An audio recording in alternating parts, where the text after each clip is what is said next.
The Yoga Vasistha consists of many stories of individuals who've realised the nature of themselves, realised the nature of the essential being. This can only be done by direct observation. You can only see something by looking at it, and you can only see the nature of our own self by looking at it directly. This is liberation. This is when you examine your own awareness with your own awareness. Before this happens, there's often a period of disinterest in the affairs of the world, dispassion. You realise that all the things that we're told to pursue, we're educated to pursue, are not conducive to any lasting fulfilment.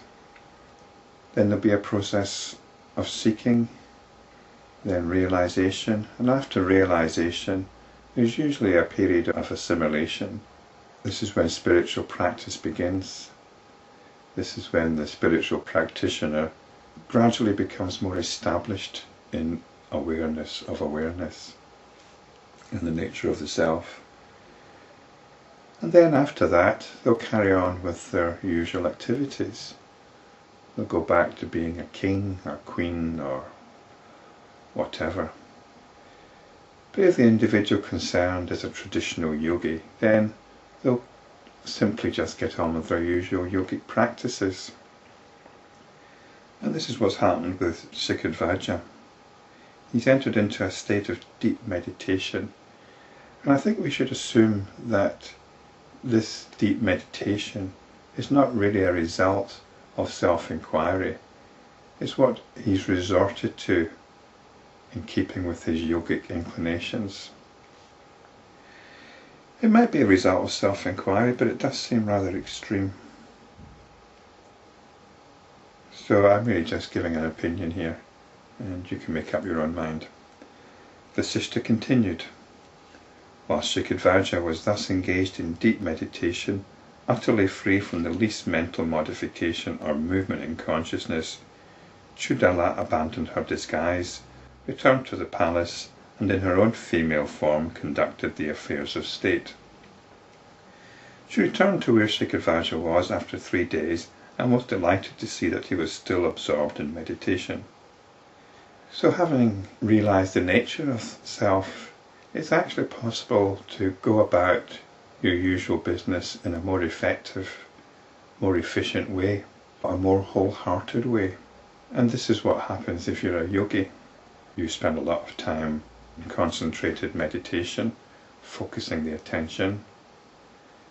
And now that all obstacles have been removed, Sikhidhvaja is totally engulfed in this contemplation, this meditation. Sikhidhvaja is now in complete control of his attention. She thought, I should make him return to world consciousness. Why should he abandon the body now? Let him rule the kingdom for some time, and then both of us can simultaneously abandon the body. Surely the instructions I have given him will not be lost. I shall keep him alert and awake through the practice of yoga. Being able to abandon your body at will is one of the abilities that realised beings are supposed to possess. Realised yogis, as well as Zen masters, are supposed to know in advance the time of their own death.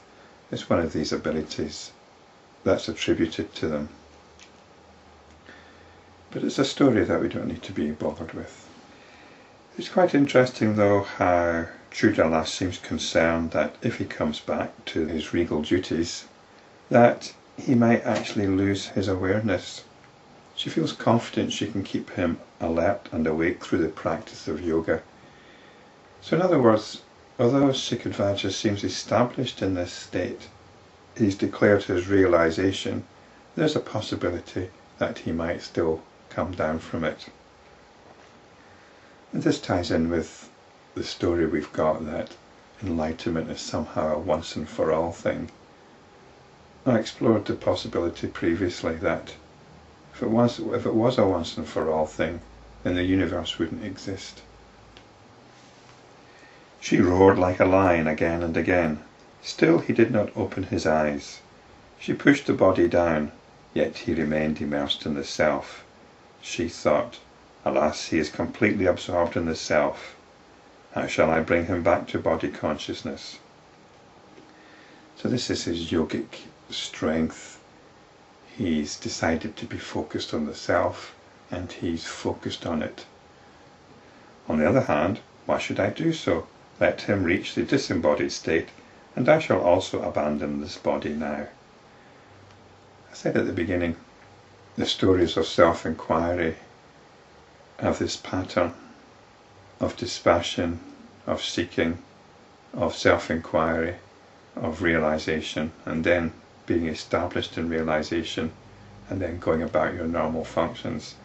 But it's not quite clear which functions Sikhidhvaja will pursue here. He was a king who became a yogi, a renunciate. So is he going to go back to being a king, or shall he continue with being a yogi?